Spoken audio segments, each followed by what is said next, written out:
Bueno, iniciamos, ¿de acuerdo? Buenas noches en Latinoamérica, buenos días en Asia. Soy Silvia Martínez de la Red de Hispanas en Asia-Pacífico y es un placer darles la bienvenida al panel Políticas de Maternidad y Brechas de Género. Nuestra red tiene como principal objetivo fomentar el intercambio de información y recursos de formación en español a fin de que las mujeres hispanas residentes en esta región desarrollen capacidades y contribuyan equitativamente en el ámbito social, académico, laboral y empresarial. A pesar de que se cumplen 27 años de la Declaración de Beijing, se estima que nos llevará más de 100 años alcanzar la paridad de género en el mundo. ¿Cuáles son las políticas públicas que los gobiernos deben impulsar para lograr la equidad? Las políticas de maternidad no impactan solo la vida y salud de la madre, sino también las dinámicas familiares y comunitarias, y a un nivel macro, el desarrollo económico y la equidad de género del país, la región y el mundo. Conscientes de la importancia de abordar este tema desde el ámbito del servicio público, académico y social, hemos invitado a diplomáticas, académicas y comunicadoras latinoamericanas a reflexionar sobre este tema, enfocándolo desde un punto de vista regional en los países de Asia-Pacífico. Agradecemos a nuestras panelistas su disposición y su generosidad de dedicar su tiempo a este ejercicio de reflexión y me permitiré hacer una introducción muy sucinta de sus perfiles por cuestión de tiempo. Agradezco la presencia de la embajadora de México en Japón, Melba Pría, quien nos acompaña en este panel desde Tokio. Es un privilegio contar con una servidora pública, una estudiosa y una activista comprometida. La embajadora Pría ha incidido concretamente en la mejora de población indígena de México, ampliando el acceso de estas comunidades a los programas de gobierno, particularmente los educativos. La embajadora tiene varios libros y publicaciones a su nombre acerca de temas de diversidad y políticas públicas. Ella cuenta con 2 maestrías, una en estudios internacionales, la segunda en políticas públicas, además de un posgrado en seguridad nacional y estudios estratégicos. Actualmente encabeza la representación diplomática mexicana en Tokio. También ha ejercido esta función en India e Indonesia. Bienvenida, embajadora. La maestra Manuela Fernández de Córdoba Arteaga es una diplomática ecuatoriana especializada en los asuntos económicos y comerciales con amplia experiencia de primera mano, tratando asuntos relacionados a los países de la región Asia-Pacífico. Su formación académica es igualmente sólida, ya que es egresada del prestigioso Instituto de Relaciones Internacionales de la Universidad Nacional de Brasilia, por el que obtuvo el título de Maestra de Relaciones Internacionales. Entre otros destacados estudios que ha realizado en la materia de política internacional, derecho y negocios internacionales. La maestra Manuela es politóloga, ya que domina los idiomas inglés, alemán, italiano y portugués. Actualmente es encargada de negocios en la Embajada de Ecuador en Australia. Bienvenida, maestra. La doctora Alicia Girón, quien nos acompaña desde México, es una profesora investigadora de la Universidad Nacional Autónoma de México, adscrita a la Facultad de Economía y es miembro del Sistema Nacional de Investigadores Nivel 3. La doctora Alicia se especializa en la economía financiera, particularmente relacionada con los ciclos económicos, crisis financieras, deudas soberanas y sistemas financieros. Adicionalmente, ha incursionado en economía de género y su relación con los circuitos financieros a nivel macroeconómico y de la microeconomía. Alicia Girón, la doctora Alicia Girón, ha sido directora del Instituto de Investigaciones Económicas de la UNAM y también ha sido presidenta de la International Association for Feminist Economics y miembro del Alto Panel para el Empoderamiento Económico de las Mujeres de Naciones Unidas. Actualmente dirige el Programa Universitario de Estudios sobre Asia y África, el PUEA, en la Universidad Nacional Autónoma de México. Bienvenida, doctora. La maestra Rosa Cárdenas, desde Colombia, es una periodista colombiana especialista en Asia, quien ha colaborado con importantes medios como CNN en español. Es egresada de la reconocida Pontificia Universidad Javeriana y maestra en estudios globales de la Universidad Sofía de Tokio.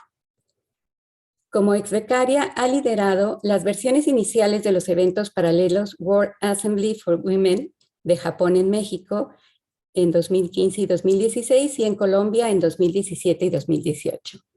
Actualmente es asesora de la misión diplomática de Japón en Bogotá, dirige el programa radial Aquí Asia en la emisora cultural Javeriana Estéreo y está a cargo de la sección de videos Hacia Asia del diario La República. Bienvenida, maestra. Y hoy tenemos a la licenciada Alejandra Mendoza, quien ejercerá como moderadora del panel. Nos acompaña desde China, donde realiza estudios de posgrado en la Universidad de Ciencias Políticas de Leyes de Shanghái. Como empresaria, es fundadora del proyecto de enseñanza de chino mandarín. Además, es miembro fundador de la Red de Hispanas Asia-Pacífico y coordinadora del grupo de Hispanas en China Business Latina. Gracias, Alejandra. Y también tenemos a la licenciada Montserrat Mendoza, quien está conectada desde Australia. Será quien coordine las preguntas del público y es actualmente estudiante de la maestría en negocios internacionales de la Universidad de Melbourne y es miembro de la Red de Hispanas Asia-Pacífico. Gracias, Montserrat. Y sin más preámbulo, le doy la palabra a Alejandra, por favor. Muchas gracias, Silvia. Un saludo a todos los que nos están escuchando y un agradecimiento a todas las panelistas por participar con nosotras el día de hoy. Este tema tan importante, como bien lo marcó Silvia, va a ser desmenuzado desde muchos ángulos y para ello hemos preparado una agenda que inclusive permite al público presentar sus propias preguntas. Voy a dar la explicación de cómo vamos a llevar a cabo este panel. Inicialmente, vamos a hacer una ronda de participaciones en donde cada una de las panelistas nos va a plantear cómo ve los cambios en los países de Asia-Pacífico. Seguido de una segunda ronda en donde presentaremos preguntas específicas para cada panelista. Posteriormente, nuestra compañera Monse va a compartir las preguntas que el público haya hecho llegar a través de dos medios. Uno puede ser directamente en el chat box de Zoom y el segundo es a través de la página de Facebook de Hispanas en Asia Pacífico. Entonces, a nuestra audiencia que amablemente nos escucha el día de hoy, les agradecemos ir haciendo llegar sus preguntas y comentarios a través de esas dos vías. El panel concluirá con una última ronda de conclusiones y el cierre por parte de la maestra Silvia. Entonces, sin más preámbulo, vamos a iniciar con la primera ronda. La pregunta catalizadora es, cada una de ustedes, ¿cómo han observado, cómo han visto los cambios en las políticas de maternidad en la región? Por favor, compártanos cuál es el estatus actual. Voy a iniciar dándole la palabra a la embajadora Melba Pría. Buenos días, Asia. Buenas tardes, noches en América. Muchísimas gracias a todas y espero también a todos que se han unido a este grupo de las hispanas en Asia-Pacífico. En especial agradezco a Silvia Martínez la invitación y la oportunidad pues, de estar aquí esta mañana para dialogar estos temas que son tan importantes. Y entonces empezar esta conversación sobre las políticas de maternidad y brechas de género en Asia-Pacífico, creo que es necesario poner un poco de un marco de las costumbres relacionadas con este tema y cómo nos afectan o cómo inciden, para no empezar de manera negativa, en la vida de las mujeres. Histórica y culturalmente, las mujeres hemos sido siempre y seguimos siendo, no importa que estemos en el siglo XXI, las que prácticamente asumimos toda la carga del cuidado de los recién nacidos. Este simple hecho, aunque lo hagamos con mucho gusto, con mucho amor, con muchas cosas, incide de manera negativa en nuestra posición social en relación con los hombres. Los hombres pues, se desarrollan y continúan desarrollándose económica y profesionalmente durante el nacimiento de un bebé, pero somos las mujeres en donde sin duda nuestras vidas, nuestras carreras cambian para siempre. Si alguna de nosotros tuvo una barrera o tuvo que enfrentar diferentes obstáculos, estos se multiplican en el momento de que llegamos a ser madres. Y es justo en ese momento de nuestras vidas en donde la brecha de género se amplía aún más en lo profesional, en lo laboral, en lo social y en lo familiar. Entonces el reto ahora es qué hacemos, qué políticas adoptamos, qué leyes aprobamos, cómo equilibramos esta situación y cómo generamos políticas y leyes que no perpetúen los principios patriarcales del rol de las mujeres en las sociedades.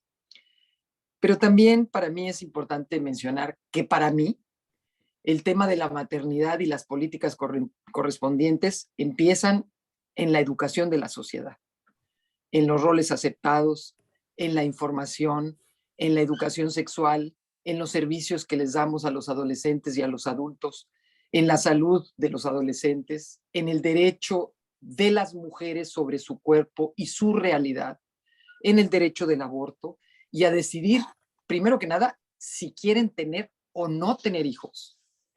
¿Cuántos? ¿Cuándo? Y digamos, los servicios públicos para padres e hijos. A mí el tema de la salud materno-infantil me parece que le falta el tema de paterno-infantil. Y no solo los días de licencia de paterna o materna después del parto. Ahora, quisiera sin duda hacer referencia a las políticas de esto que nosotros llamamos los países más avanzados, que han adoptado en el mundo y luego entrar un poco en América Latina y Asia Pacífico. Sin duda siempre la referencia sería Suecia, un país pionero en la igualdad de género y en los últimos 40 años ha logrado reformas políticas, pero sobre todo sociales, que lo han convertido en uno de estos países en donde la brecha de género es casi inexistente o menor. La licencia en Suecia se llama licencia paterno-maternal. Son 480 días, o sea, 1 año y 4 meses. Ambos padres en este periodo reciben el 80% de su salario habitual. O sea, cada uno, hombre y mujer, 80%. Suponiendo que la madre y el padre trabajan ambos.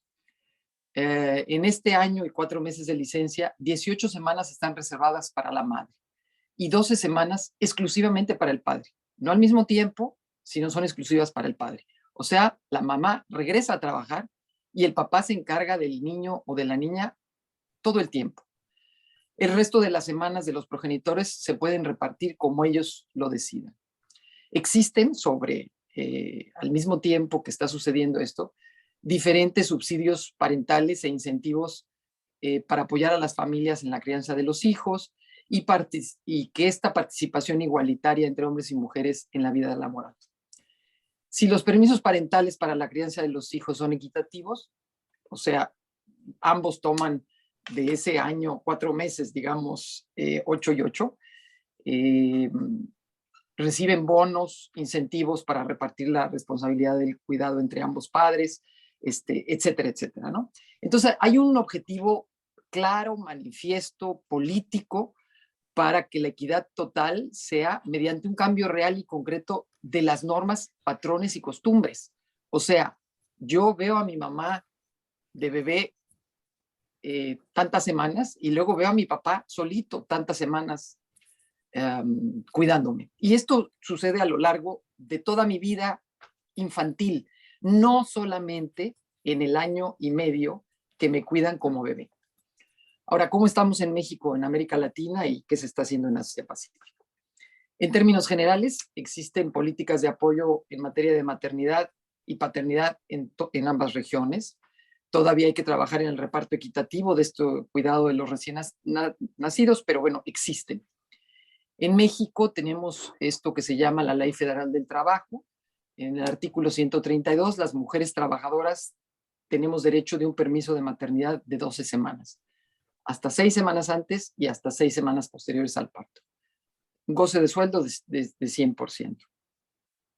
Casualmente las madres adoptivas, o sea, las que adoptan un bebé, no las que las tienen, solo tienen permiso de 6 semanas, como si el bebé recién nacido, recién adoptado fuera diferente que el recién nacido de nuestro vientre, aunque entiendo que la carga física sobre la madre es distinta. En cuanto a la licencia de paternidad en México, solo hay 5 días hábiles. 5 días hábiles, con goce total de sueldo.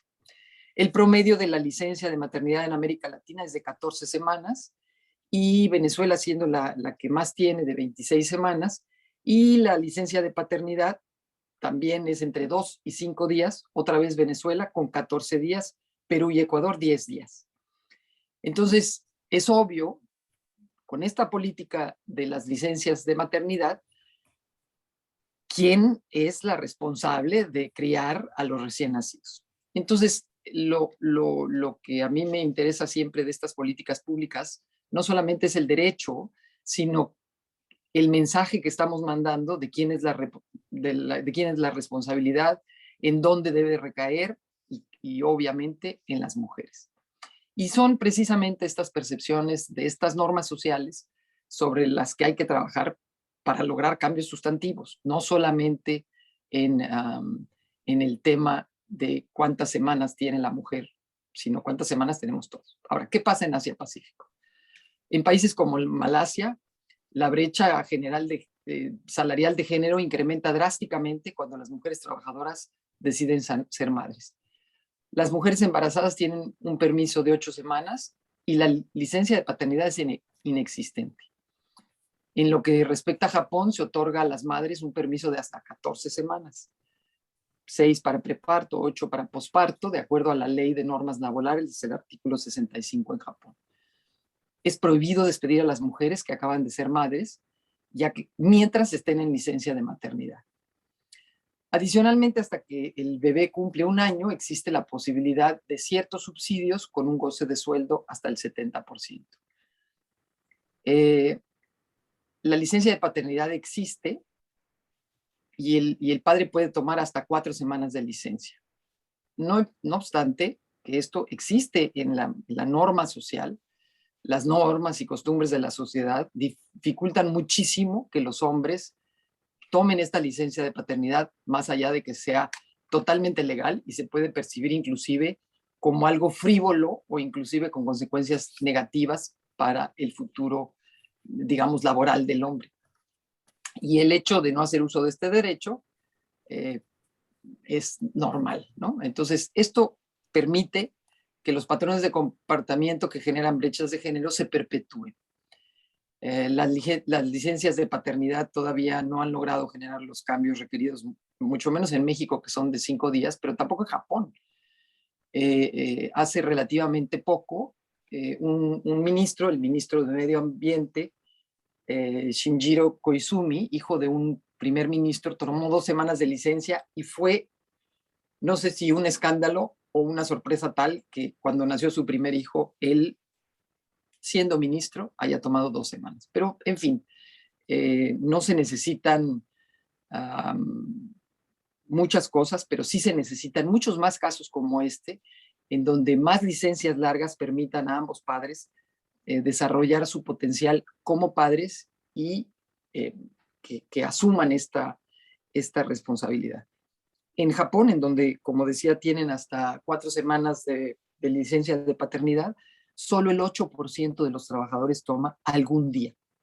Entonces, este concepto de familia patriarcal, tradicional, lo actualizamos cada día haciendo que la crianza de los hijos deba de ser responsabilidad solamente de las madres y solo puede ser rota si hacemos que esta responsabilidad se comparta entre ambos padres.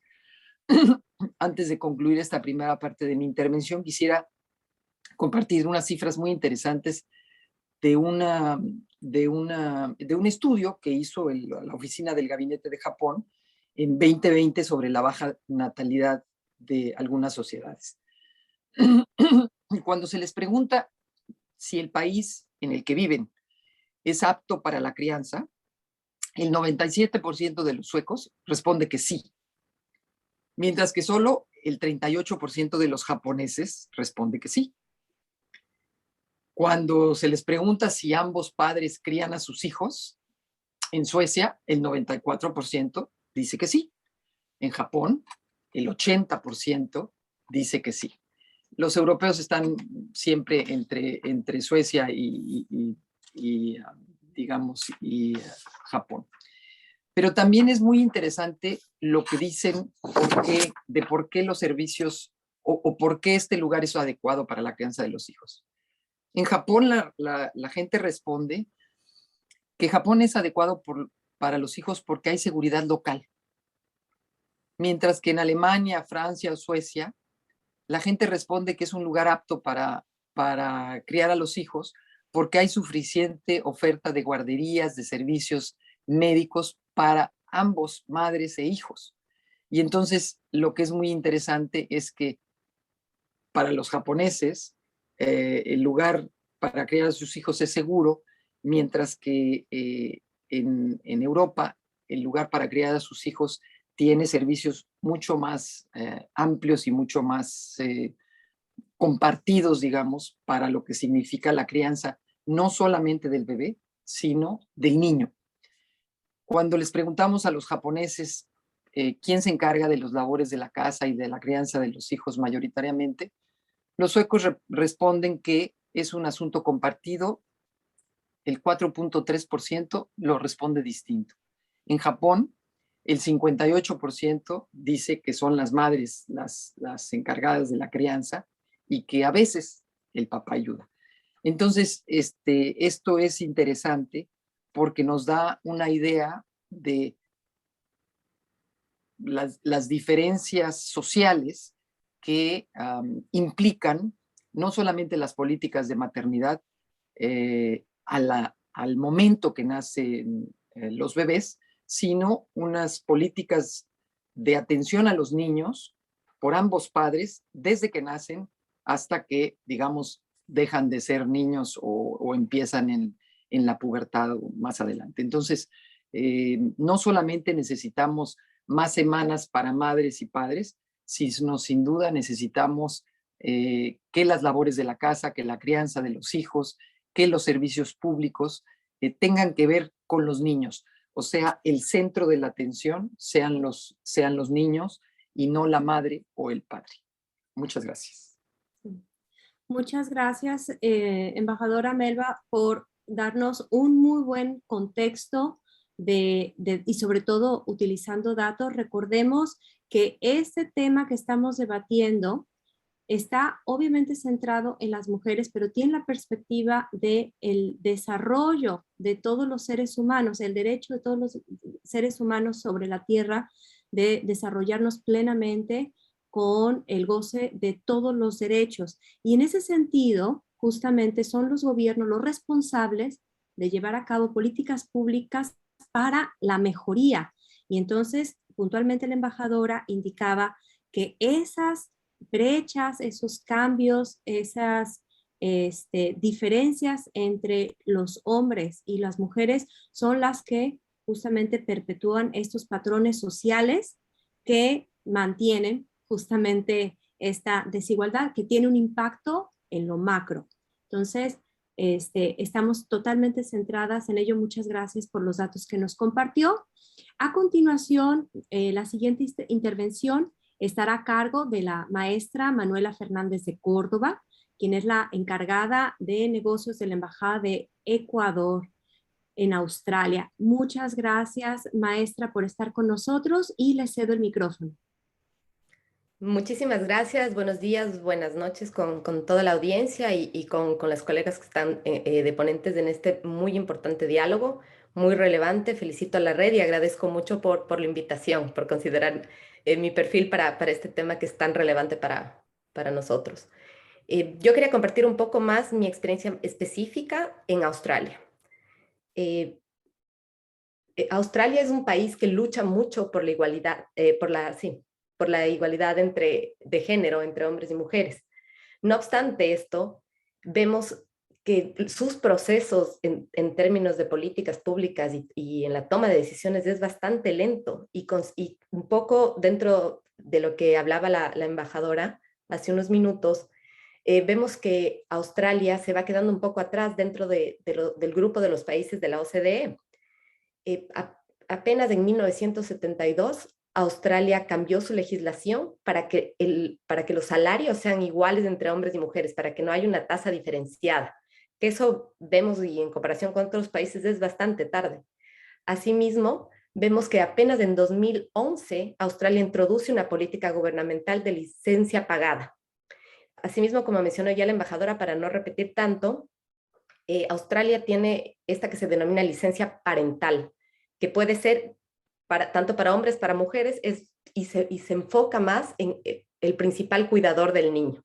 Claro que esto vamos a ver que el 95% sigue siendo evidentemente la mujer quien accede a esto, porque para poder acceder a estos beneficios y a esta licencia pagada por parte del gobierno australiano, se deben cumplir varios requisitos y se debe colocar qué persona es la que cuida directamente al bebé. Entonces, en este caso, la mayoría, como mencioné, son todavía las mujeres, más del 95%, y en Australia tienen 18 semanas de licencia parental pagada, pero no es como en otros países, incluso en Ecuador, esta licencia es el pago total del salario. En Australia es curioso porque solamente pagan, el gobierno paga solamente el salario básico semanal. No cubre todo el 100% del sueldo total.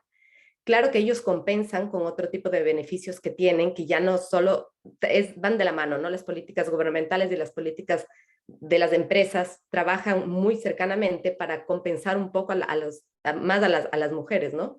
Intentan cubre el gobierno un cierto porcentaje, pero las empresas, dependiendo qué empresa sea, va a cubrir el resto del porcentaje de las licencias y va a otorgar incluso a veces tiempos adicionales, semanas adicionales para el cuidado de los recién nacidos.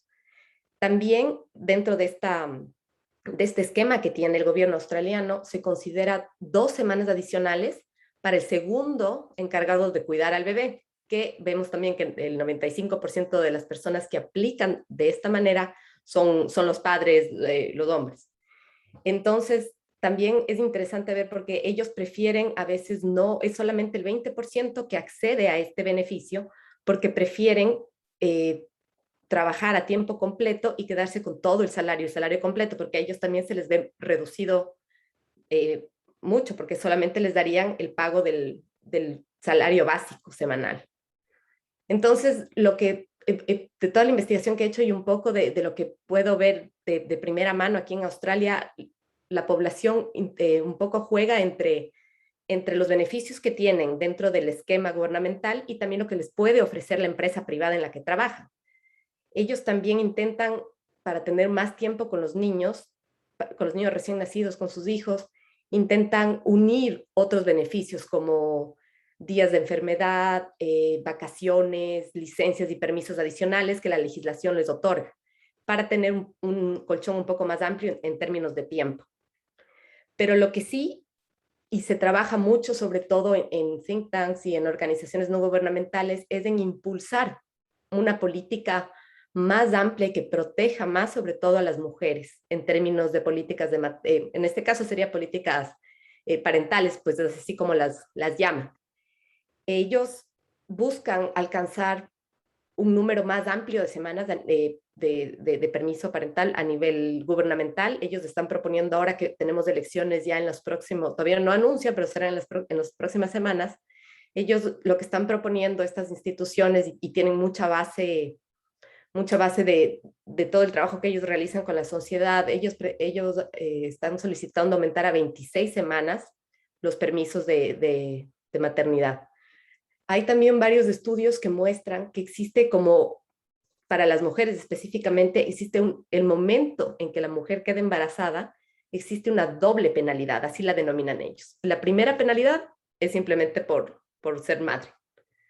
¿Por qué? Porque ya, se han hecho varios estudios también en los que se demuestra que las mujeres desde que están embarazadas, la brecha de salarios disminuye en 30%, que es muchísimo. O sea, la comparación entre lo que ganan los hombres y las mujeres, de mujeres embarazadas, va disminuyendo hasta un 30%.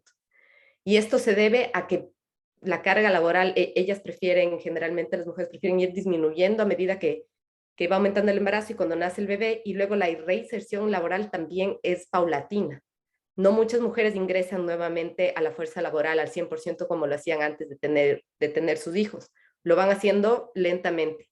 Y eso genera que los sueldos, que los salarios sean menores y también que no sean consideradas para ascensos o para promociones. Este punto es muy importante aquí, muy interesante, porque es algo que está en la agenda de ambos partidos políticos que están ahora en las elecciones, y vamos a ver qué pasa. Es algo que está muy en el ojo del huracán, como diríamos. Y el segundo, como penalidad que sufren las mujeres, es que después de ya tener a su hijo y luego de haber ya aplicado a estas licencias parentales pagadas, las mujeres tienden más a optar por reingresar a la fuerza laboral, pero solo a medio tiempo. Si bien generalmente es bastante bien remunerado este tipo de trabajo, es más del 90% de toda la población son mujeres las que van con este tipo de trabajos, que si bien, como mencioné, la remuneración es bastante alta porque intentan pagar primas, porque se han dado cuenta también que como trabajan menos tiempo, intentan ser mucho más efectivos y productivos, especialmente en el caso de las mujeres, hay muchos estudios que lo prueban. Sí existe una precariedad laboral, pues no tienen los mismos beneficios, a veces no les pagan los bonos o los aumentos salariales que tienen y que no cubren, por ejemplo, lo que se conoce aquí como superannuation, que es como es la jubilación. No, entonces, le dejan a la mujer en una situación bastante precaria con estos trabajos a medio tiempo. Si bien sí ganan bastante considerablemente y tienen tiempo para estar con sus hijos. Pero eso es un problema bastante frecuente que uno ve aquí en Australia. Creo que me largué un poco, pero bueno, voy a dejar por aquí para dar oportunidad a los demás y ver en las siguientes rondas sobre otros temas interesantes. Muchas gracias. Muchas gracias, maestra Manuela Fernández de Córdoba, por tan interesante acercamiento, sobre todo enfocando de su experiencia directa en Australia, con un país que en muchos sentidos se observa como más avanzado, ¿verdad? Como vanguardia, pero curiosamente en este ámbito de protección a la mujer hay muchos bemoles, muchos oscuros en esta situación.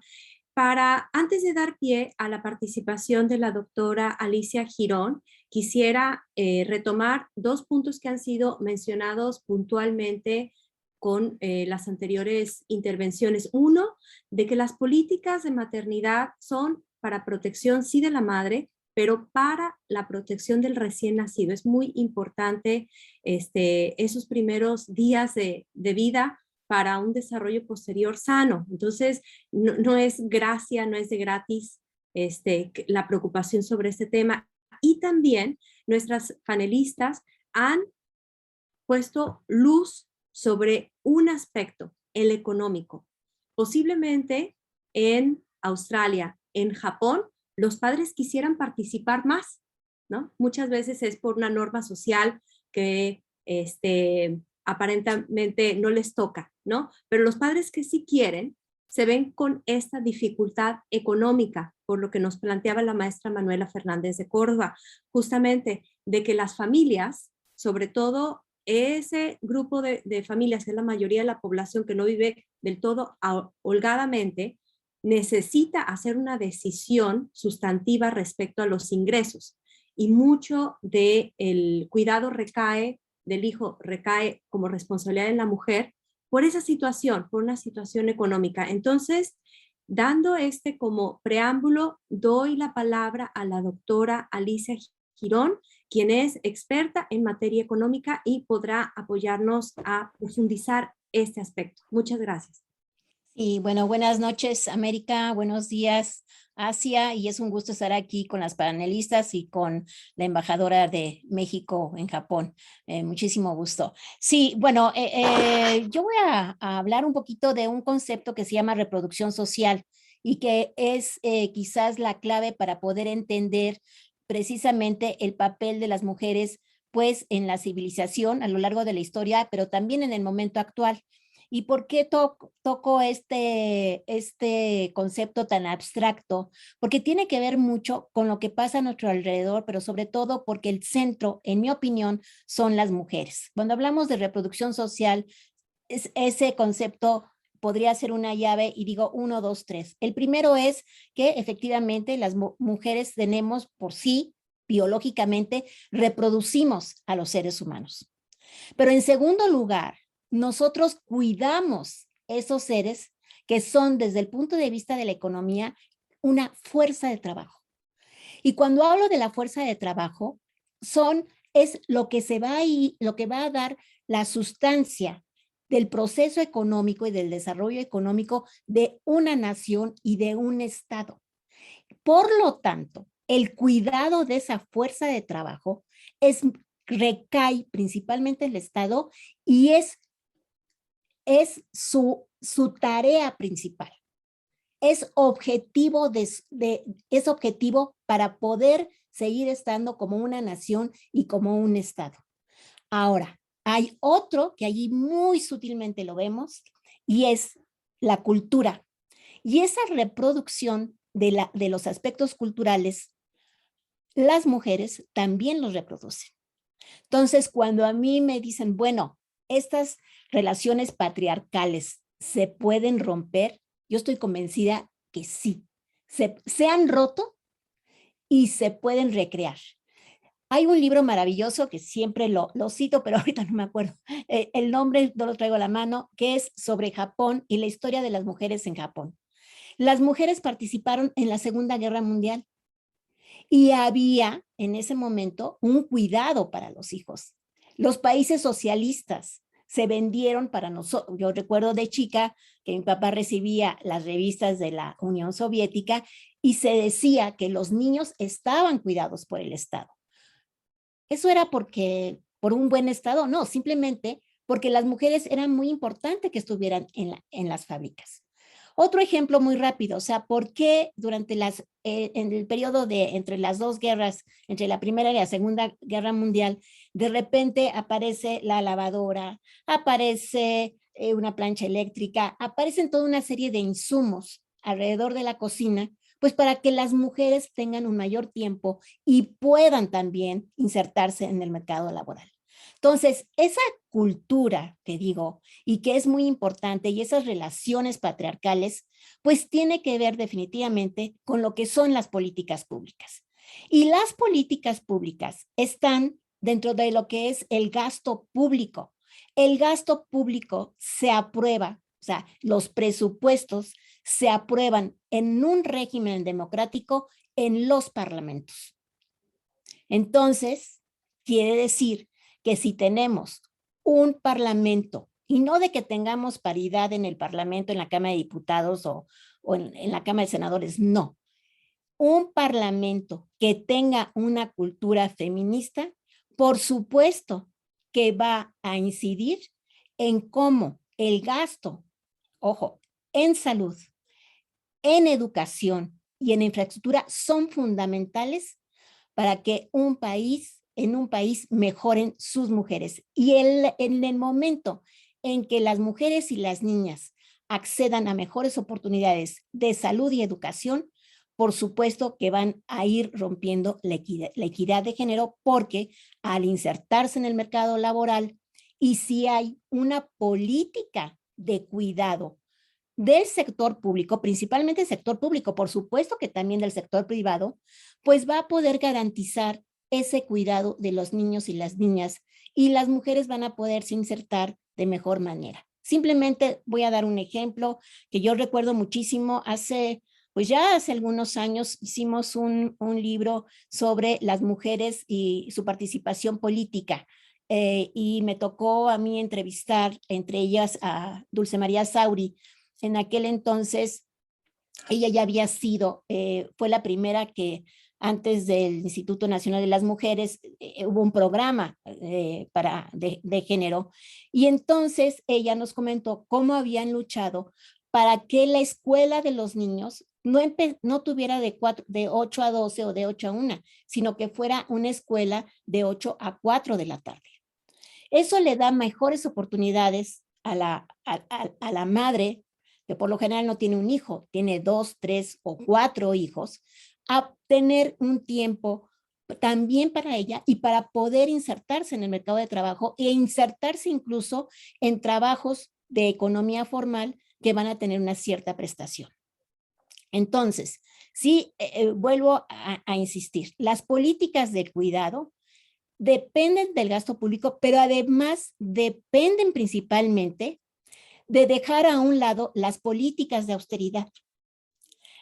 Las políticas de austeridad que vienen implementadas pues en México y en América Latina, y bueno, yo diría que en muchos países del sudeste asiático, vienen desde los primeros, bueno, desde el rompimiento de Bretton Woods, etcétera, pero sobre todo finales de los 70s, 80s y 90s, todas estas políticas de austeridad pues han restringido el gasto público, y lo que sí, al menos, han aumentado, sobre todo en pagar una deuda impagable.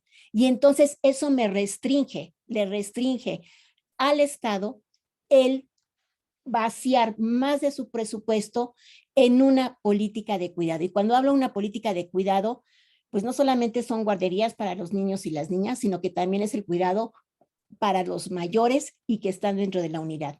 Y el cuidado, incluso cuando nosotros hablamos del cuidado, y que es una de las grandes aportaciones de la economía feminista, porque el cuidado es un trabajo no remunerado. Es un trabajo que se paga cuando viene la empleada doméstica a un hogar, ¿no? Y entonces se le paga por cuidar a la abuelita, al abuelito, o viene la enfermera, y que además depende del ingreso que tenga esa familia para pagar eso.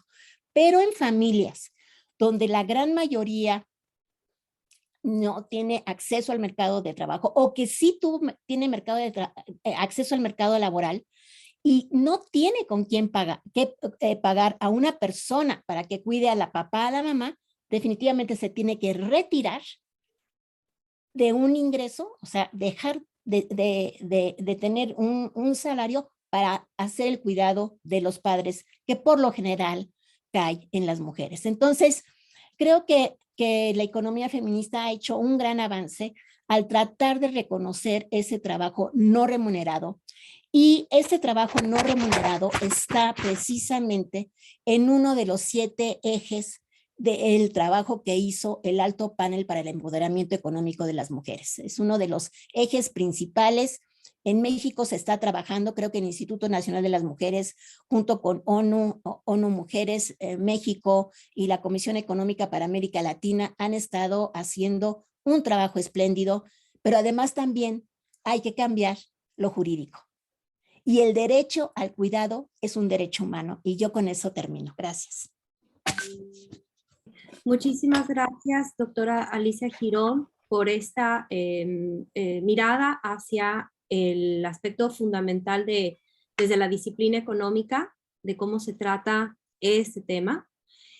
No voy a detenerme para entonces dar suficiente tiempo a la maestra Rosa Cárdenas, quien será la última en aportar en esta primera ronda de comentarios. Adelante, maestra. Bueno, primero es un gusto de verdad poder tener esta oportunidad de conversar con ustedes. Un saludo a la señora embajadora, a la doctora, señora coordinadora del PUEA, a nuestra compañera también Manuela Fernández. Gracias a todas las organizadoras. Bueno, hoy nos convocaron básicamente para hablar de este tema desde varias miradas. La mirada de la diplomacia, la mirada de la academia y también la mirada de los medios, de la comunicación. Yo quisiera dar algunos comentarios de estas dos primeras miradas, diplomacia y academia, para luego centrarme en la mirada de los medios, de cómo desde la comunicación también podemos crear esta nueva imagen de lo que queremos que sea la mujer. Así que si queremos hablar de diplomacia, a mí me parecieron interesantes estas cifras que les voy a compartir. Según datos de 2018, ya hace algunos años, pero creo que todavía son relevantes, en Japón, por ejemplo, que es el país del que más tengo conocimiento por haber tenido la experiencia de vivir allí, solo el 3% de las mujeres son embajadoras. Yo pensaría que esta cifra dista bastante de lo que pasa en México, y tenemos aquí un ejemplo claro de una señora embajadora con nosotros en nuestro panel. En cuanto a la academia, y volviendo a la referencia de Japón, fíjense que solo 1 de cada 5 personas que entran a las universidades en Japón son mujeres. Y para poner un ejemplo de la Universidad de Tokio, una de las universidades más reconocidas de este país, solo el 20% de la población estudiantil de la Universidad de Tokio son mujeres. Y ahora, si vamos a mirar el papel de los medios, ¿qué pasa con los medios en Asia-Pacífico? Infortunadamente es casi que lo mismo que pasa en muchas regiones del mundo, que tenemos que celebrar cuando una general, una directora general, una editora general llega a ser efectivamente la cabeza de un medio. Y esto es una realidad que también sucede en Japón. Vemos, por ejemplo, a la cadena nacional, la cadena pública, la NHK, que es muy reconocida, a pesar de que hay otras cadenas de relevancia, de carácter privado, y allí, por ejemplo, en la junta directiva de la NHK hay 12 personas, y de estas 12 personas, 1 es mujer. Lo que quiero compartirles es que desde mi visión también falta que desde la comunicación haya más mujeres voceras, más voces femeninas que dicten la agenda de los medios y que nos digan qué tenemos que pensar, que nos digan cómo tenemos que pensar. Nos falta más liderazgo en medios de comunicación en Asia-Pacífico y en el mundo. Además, yo quisiera compartirles por qué considero que, a pesar de que hay herramientas legales, porque las tenemos, ya hemos visto ejemplos de licencias de maternidad, de todo lo que están haciendo los gobiernos, faltan 5 puntos, diría yo, para que esto realmente pueda tener un avance claro. Antes de eso, quiero referirme a este margen, a este marco legal que veo. Por ejemplo, en Japón, la señora embajadora seguramente lo conoce, y aquí todas las amigas, Silvia, que estás viviendo, residiendo en Tokio, tuvimos hace poco el caso de Womenomics del señor ex primer ministro Shinzo Abe. Sabemos que fue una política que tuvo mucha visibilidad, sin embargo, también muchas críticas, y uno de los logros que más se resaltó de Womenomics fue que se logró en 2019 que más del 70% de las mujeres tuvieran realmente espacios de trabajo, 72,6% fue la cifra. Resulta que si bien esta política llamó la atención, y esta cifra llamó la atención, este logro, pasamos un poco a lo que nos comentaba Manuela, que se trataba de cargos no necesariamente de gran liderazgo, de unos tipos de trabajo no necesariamente de los mejores estándares, pero que de todos modos servían para servir esa cifra, para llegar a esa cifra, a esa meta que se había establecido el gobierno. Y lo que se criticó también de esta política de Shinzo Abe en su momento es que se veía a la mujer no como mujer, es decir, que no se adoptaban estas políticas de género por la intención de realmente apoyar a la mujer y que tuviera un espacio laboral, un espacio más visible, sino con la necesidad de una recuperación económica que era evidente en ese momento. Japón salía del tsunami de 2011 y tenía que recuperarse. Así que se vio a la mujer como una estrategia, una herramienta de recuperación económica, y no necesariamente como un espacio adicional, como crear un espacio adicional que era totalmente significativo. Y fíjense que el gobierno de Abe también planteó en su momento que el 30% de las posiciones de liderazgo, de gran liderazgo en Japón, fueran ocupadas por mujeres para el año 2020. Infortunadamente, además de la pandemia, por otros muchos asuntos, esta política pues fue postergada 10 años. Así que la meta nueva de Japón es tener este 30% de mujeres en cargos líderes en 2030.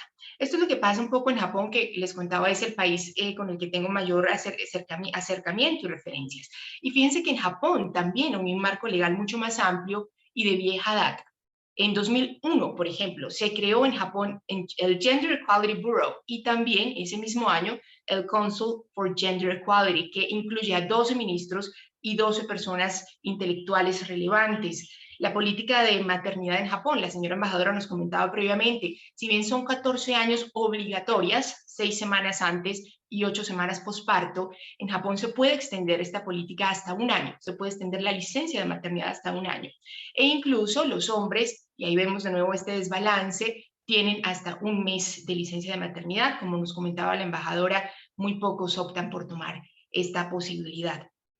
Yo tengo un programa de radio que se emite en Colombia todos los sábados en la mañana, en el que hablo de Asia y de diferentes aspectos de Asia. Y precisamente hace poco tuve un par de invitados especialistas en asuntos de género que nos compartieron la visión que se tiene de este tema en 2 países, en China e en India. Y quiero compartirles lo que me comentaron mis invitados en el programa porque me sorprendió un poco. Imagínense que en China, por ejemplo, y tú, Alejandra, creo que lo puedes tener mucho más claro que nosotras al estar allí, yo me quedaba con la idea de esta limitante en el número de hijos que podrían tener las familias. Y resulta, me comentaba mi entrevistado, que ha cambiado muchísimo esta perspectiva. Nos decía él que el Partido Comunista tenía mucha injerencia, obviamente, en todo el tema político, claro, pero en el tema de género de manera particular. Y nos contaba que las licencias, que básicamente ahora la política es tener hijos, invitar a las mujeres a tener hijos, que está la política del tercer hijo. Fíjense que en el caso de China, nos contaba este invitado, las licencias mínimas son de 30 días, pero pueden llegar hasta 6 meses, esto depende de la provincia, nos contaba, así que también hay un caso muy particular allí en China, con un manejo casi que regional del concepto de licencia de maternidad, y de nuevo, al igual que Japón, pues los padres siguen teniendo menos tiempo, hablamos de 1 mes. Y en el caso de India, también me parece bastante particular. Nuestra invitada, Olga Patiño, una persona especialista en asuntos de India, reconocida aquí en Colombia, nos contaba acerca de la práctica del feticidio femenino y cómo este aspecto cultural en India también tiene, pues, es realmente un agravante de la situación, ¿no? Cómo tener una hija mujer de alguna manera en ese marco cultural puede no ser tan bien visto y por eso la práctica del feticidio sigue existiendo en India. Sin embargo, hay algo de particular. Bueno, las mujeres tienen 6 meses de licencia, los papás tienen 15 días. A pesar de esto que les comentaba, resulta que India es uno de los pocos países de Asia que tiene un ministerio para la mujer. Se llama Ministerio de la Mujer y del Desarrollo Infantil. Y a pesar de que tiene un ministerio, de que tiene el marco legal, de que podría a simple vista, con un Ministerio de la Mujer, tener unas facilidades y unas vías mucho más amigables para llegar a esto, resulta que India tiene uno de los peores puntajes en lo que conocemos como el Global Gender Gap Report, la última cifra de este estudio, que fue publicada en 2021, nos dice que de un ranking de un total de 156 países del mundo, India está en la posición 140. En esta posición de la mujer, en este espacio para la mujer, India está en 140. Japón, infortunadamente, tampoco está en un nivel tan sobresaliente. Japón está en el lugar 120. En 2020 precisamente llegó a su nivel más bajo, que fue la posición 121. Y les quiero compartir unos datos adicionales. China está en la posición 107, por ejemplo. Corea está en la 102, Vietnam en la 87. Y creo que aquí nos va mejor en América Latina, según este estudio. México, mis amigas mexicanas, que son bastantes aquí en este foro y seguramente en nuestra audiencia, México está en la posición 34 de este ranking. Colombia en la 59, Perú 62 y Chile en la 70, por ejemplo. Estos son solo unos datos que pueden ser de relevancia y de pertinencia. Sin embargo, les decía yo que a pesar de que existen estos marcos legales, claramente falta más. Hay marcos legales, hay ministerios, hay grupos definitivamente bajo la ley, licencias de maternidad, pero ¿qué nos falta? Yo pienso que hay 5 cosas que debemos considerar para realmente poder tener un espacio adicional como mujeres en diferentes círculos. El primero, y mi gran conclusión, la gran conclusión que he tenido también con las experiencias de trabajo que he podido tener, principalmente relacionadas con Japón, es que sin duda no bastan las leyes, no bastan los gobiernos, no basta un marco legal. Una de las cosas que siento yo es prioritaria es el papel de las empresas. Que las empresas sean realmente espacios que entiendan a la mujer como una ganancia total, que entiendan a la mujer como una hacedora de familia, pero también como una persona que puede llegar a mejorar las condiciones de la empresa de manera sustancial. Y para esto los empleadores, las empresas, tienen que ser lugares flexibles, lugares amigables, lugares que entiendan el papel de la mujer como madre, si así lo decide, también como parte de la sociedad, y que tengan esta posibilidad de ofrecer la flexibilidad necesaria para que estemos allí, para que no tengamos que irnos después de la licencia, para que no sintamos que es que mi hijo se enfermó, no puedo ir, lo siento, tienes que renunciar. Necesitamos empresas flexibles, además del marco legal. Segundo punto, necesitamos apoyarnos. Necesitamos que más mujeres apoyen a más mujeres. En Colombia, infortunadamente, y no sé si es el caso de otros países de la región, he escuchado muchas veces el comentario de, no, yo prefiero que mi jefe sea hombre. Me parece absolutamente triste. Y siento que es una realidad que puede pasar en varios espacios, que se siente a la mujer como una competencia y resulta que no, que tenemos que apoyarnos. En Japón incluso existe un concepto en japonés que es mother hara, que es como mother harassment, y lo que quiere decir es que las mujeres en el espacio de trabajo, también las mamás, las que son mamás, un poco abusan de las que no son mamás, por estos temas de la poca flexibilidad laboral en Japón, la poca flexibilidad de horarios, y las molestan un poco, mira, es que yo tengo un hijo, entonces no puedo salir a esta hora, tú haces este trabajo. Eso sucede también en Japón, tenemos que apoyarnos. Tercero, definitivamente las mujeres también tenemos que ser parte de los medios de comunicación, generar información y ser directoras de espacios, ser editoras de espacios. Esto me parece muy importante porque la historia la están escribiendo desde una mirada también de los hombres. Y creo que las mujeres tenemos una perspectiva también muy valiosa que se debería compartir desde estos cargos líderes en medios de comunicación. Y aquí yo voy a comentar el caso de un libro que se publicó en Colombia, es este, quizás no se alcanza a ver por la pantalla, pero este libro me parece un ejemplo muy interesante, se llama Asia, un continente por descubrir, y es la producción de investigadoras, todas mujeres hablando sobre Asia. ¿Por qué? Porque si también revisamos el caso, la doctora Girón nos podrá comentar seguramente, hay muchos expertos y muchos investigadores de Asia que son hombres. Necesitamos más mujeres escribiendo la historia de nuestros pueblos y viendo desde su perspectiva nuestra historia y comentando en los medios nuestra historia, poniendo la agenda informativa. Mi cuarto punto, el poder de decidir. Definitivamente la mujer también tiene que decidir qué quiere. La señora embajadora nos decía, quiero no ser madre. En Japón quizás las mujeres no necesariamente quieren tener cargos de liderazgo, es posible que decidan ser las mejores amas de casa. Y en Japón ser ama de casa es también todo un reto. Se lleva con una maestría total la administración del hogar, se tienen las cuentas, se maneja el dinero, se manejan los recursos, así que pienso que es importante darle a la mujer esa posibilidad de decidir. Y si la mujer quiere ser la presidenta, pues que sea la presidente. Si la mujer quiere ser la gerente, que lo sea. Pero que si quiere ser ama de casa, que también tenga esa posibilidad, que haya el marco, el espacio, el apoyo para que pueda decidir. Y por último, tenemos que entender las barreras culturales. Sin duda, el caso de Japón también es muy particular. La manera en que se entiende a la familia en Japón es muy particular. Nos lo comentaba la señora embajadora también. Hay que entender las barreras culturales, pero también valorar lo particular de cada caso y hacer un balance amigable, concreto, entre esta realidad de la cultura, lo que me impone la cultura, pero también lo que yo como persona, como parte de la sociedad puedo hacer por ella. Así que estos serían mis 5 puntos finales y muchísimas gracias por el espacio de nuevo. Quedo atenta a las preguntas que haya. Mil gracias. Sí.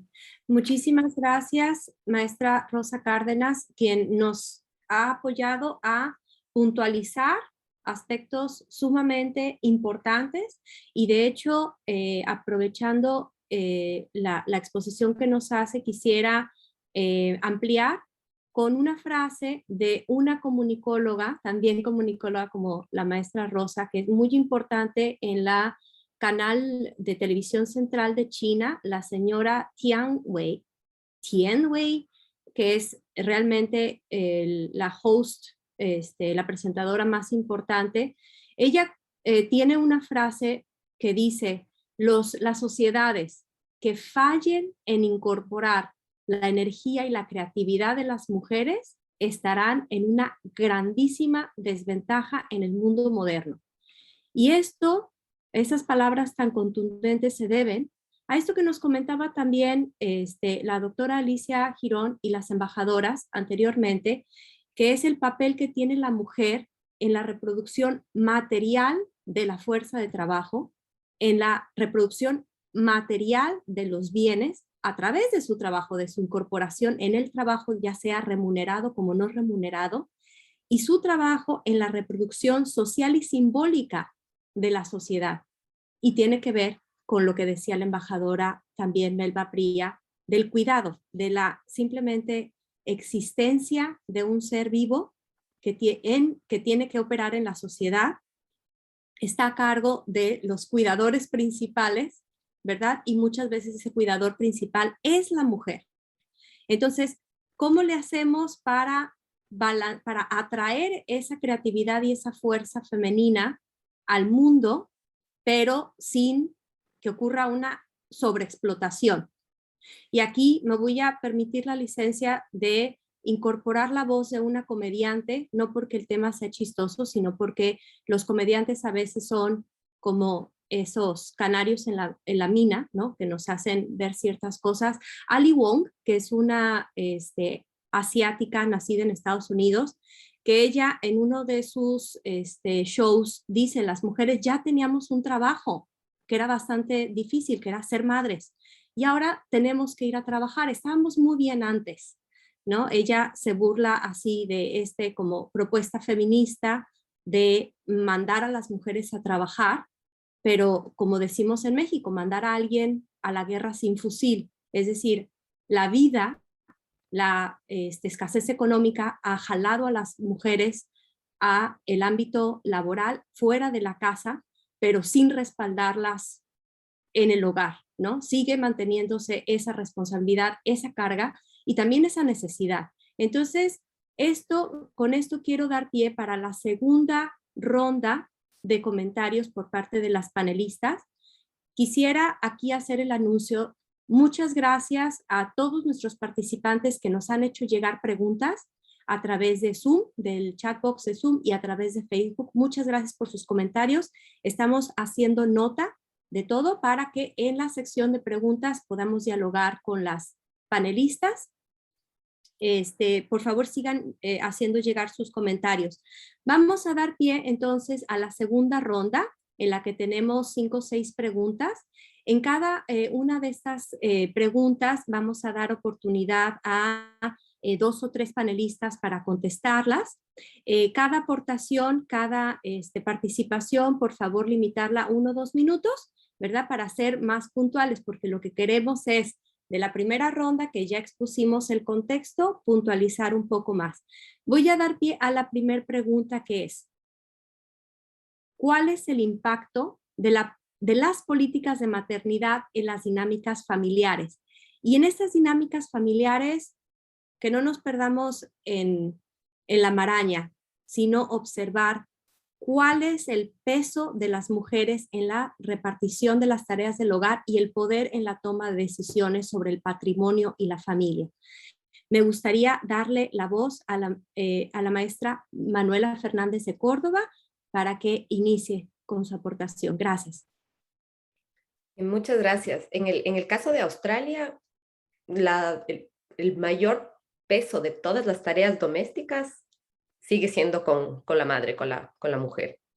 Y esto un poco al momento de tener los hijos, luego del embarazo y luego de todas estas licencias de las que ya hablamos, se ve que hay muchos estudios que muestran que para el hombre su carga doméstica se mantiene igual y su carga laboral se mantiene igual. O sea, para él no hubo un cambio realmente en nada luego de tener hijos. En el caso de la mujer, aumenta la carga doméstica abismalmente, porque cuidar de un bebé no es cosa fácil.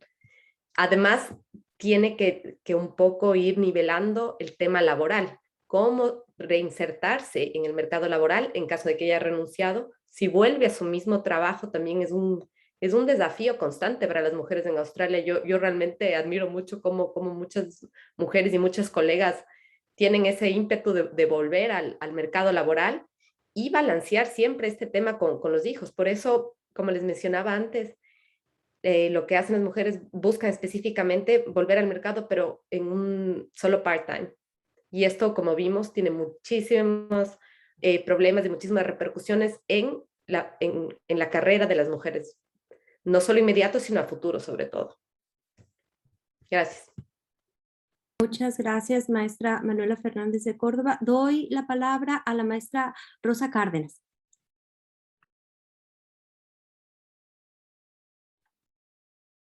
Sí, efectivamente, pienso que, como lo mencionaba la embajadora al comienzo, no se trata solo de la mirada de la familia durante el periodo de la licencia de maternidad y paternidad. En realidad creo que lo valioso y lo que nos falta también es entender que se está formando una familia, que efectivamente no se trata tan solo de una mujer o un hombre en X número de días, sino que estamos básicamente aportando a la sociedad, como también lo mencionaba la doctora Girón, aportando a la sociedad. Y desde esa mirada sí nos falta muchísimo más por concretar. Yo tenía aquí algunas notas y básicamente, si bien se trata de un plan para toda la vida, creo que esta mirada también la entendemos y la debemos entender desde casa. Aunque tenga 15 días, aunque tenga X número de semanas como una licencia inicial para cuidar a mi bebé, creo que es una negociación casi que en casa, independientemente de la infraestructura legal que exista, independientemente del marco de apoyo adicional que haya, es una negociación en casa. Las que tenemos hijos y bebés sabemos que todos los días hay que negociar. Mira, hoy yo tengo que dormir más porque mañana tengo una conferencia, tú te encargas. ¿O no, Manuela? Ahí se está riendo, porque así es. Tenemos que empezar en casa y básicamente por más legislación que haya, por más leyes, licencias, X días o no, la negociación empieza en casa. Y yo reitero la relevancia que tiene esta flexibilidad de la empresa, esta posibilidad de que la empresa realmente entienda las situaciones familiares y pueda conciliar los espacios de trabajo con la realidad que viven sus empleadores. Lo mencionaba también la señora embajadora, incluso solo en este periodo de tiempo inicial, en el caso de Japón, según las cifras que yo tengo, en el 2020 solo el 13% de los hombres efectivamente tomaron esta licencia de paternidad. Entonces siento que adicionalmente, este trabajo cultural que seguramente pasa en Asia, este contexto cultural tan fuerte que tiene Asia, pues tiene que ser trabajado también desde las mujeres mismas, desde las mujeres de Asia que sienten esta presión quizás por tener que ser ellas las responsables absolutas durante estos primeros días. En conclusión, en la toma de decisiones, decías también en cuanto al patrimonio, siento que los países de Asia puede tener también un bemol diferente, unos toques diferentes aristas. En el caso de Japón, las tomas de decisiones patrimoniales incluso diría que van más en sintonía con la mujer, una mujer que en este sentido maneja las finanzas del hogar. Seguramente no sucede lo mismo en todos los países, pero Japón es así. Y la repartición de tareas del hogar creo que sigue siendo pues el gran bemol, la gran tarea que tenemos desde casa, y que sin duda el contexto de las empresas también nos tiene que apoyar a tener más espacios de flexibilidad para los hogares, para las familias, no solo para las mujeres. Excelentes aportaciones, muchas gracias, y retomo el tema del poder del hogar, ¿verdad? Es decir, en Japón, en China, en muchos países, y creo que eso también hace eco de nuestros países latinoamericanos, la mamá es jefa de familia, aunque de ella no dependa el ingreso para pagar el gasto, pero ella sí es la administradora y le da ese poder. Sí, pero la pregunta ahí es, ¿es justo que se siga manteniendo esa estructura? Y fue una de las preguntas que planteó al inicio la embajadora Melba Pría. Es decir, queremos que ese circuito de conducta social se siga perpetuando. En su participación, la doctora Alicia Girón puntualizó, son las políticas públicas las que pueden incidir en un cambio en las normas sociales. Sin embargo, en su participación, la maestra Rosa nos dijo, no basta con que haya un marco legal. ¿Por qué lo interpreto de esta manera? Puede que sea letra muerta. que esté escrito, pero que no sea una práctica. Entonces, para la segunda pregunta, que quiere profundizar en el tema de cuál es el impacto que tienen las políticas de maternidad, no nada más en las decisiones de las mujeres después del parto al integrarse al mercado laboral, sino posteriormente, cuando sus hijos son pequeños, cuando van a la primaria, cuando van creciendo. ¿Cuál es ese cambio sustantivo que está en la vida de las mujeres y sus impactos? Para contestar esta pregunta, me gustaría invitar a la doctora Alicia que por favor amplíe este tema. Sí, pues es todo un tema. No es nada fácil la contestación. Pero antes de intentar contestar la pregunta, a mí me gusta hablar de unidad familiar, porque cuando hablamos de la familia es un concepto que se ha ido desdibujando ya con el tiempo. O sea, la unidad familiar puede ser de una mujer que es cabeza de familia, puede ser de un padre con sus hijos, o pueden ser los abuelos con los niños, con las niñas. O sea, esto se ha ido desdibujando y sobre todo, como economista lo digo, es a partir de todos los cambios estructurales de los años 80, ¿no? La otra que también es muy importante y a veces veo que no tomamos a veces se nos va de las manos, sobre todo a las académicas cuando hablamos, es el concepto de clase social. Clase social, etnia y raza. Simplemente hablar de México, no podemos hablar solamente de una perspectiva de clase media. Yo creo que de ahí que la importancia de políticas públicas generales, pero también políticas que esas políticas que pueden ser a nivel general, pero también tiene que ir a haber políticas que van bajando de acuerdo a las mismas regiones del país. No es lo mismo una política de paternidad en la Ciudad de México, en las zonas urbanas como Guadalajara, Monterrey o incluso en Lima, no sé, en Santiago, Buenos Aires, Río, Sao Paulo, Bogotá y Quito, etcétera, y recorremos todos los países de América Latina a las políticas, ¿verdad?, que pueden ser ya más específicas. Y por eso es que es muy importante los presupuestos con enfoque de género. Yo considero que realmente hay una crítica muy fuerte a la Agenda 2030, hay una crítica muy fuerte a que Naciones Unidas, el Banco Mundial, el Fondo Monetario Internacional, incluso la agenda de la PEC, tienen su capítulo de género y que se ha hecho del género toda una serie de, bueno, como de tomarlo en el centro para de alguna manera borrar otro tipo de políticas, pero independientemente de eso, yo creo que es un gran avance que se hable del punto 5 en la Agenda 2030, porque esto ha permeado a todos los tratados comerciales. En APEC está el capítulo de género, ha habido reuniones específicas de género y también ha habido, bueno, está en el Tratado de Libre Comercio muy sutilmente, pero bueno, en el UMSCA o TEMEC lo hay, está en la agenda bueno, en todas las agendas podríamos ir sacando y esto ha venido para quedarse. Entonces, yo definitivamente, es cierto, hay una cultura, pero que poco a poco ha ido cambiando. Y esto tiene que ver definitivamente con la estructura económica. De ahí que Nancy Fraser dice en alguna de sus obras de que las feministas que lucharon por una mejor equidad en el trabajo, lo cual es cierto, hay una brecha en los salarios muy fuerte, pero más bien entraron al mercado laboral por todas las políticas de austeridad. Entonces, allí es donde hay que tener cierta sensibilidad.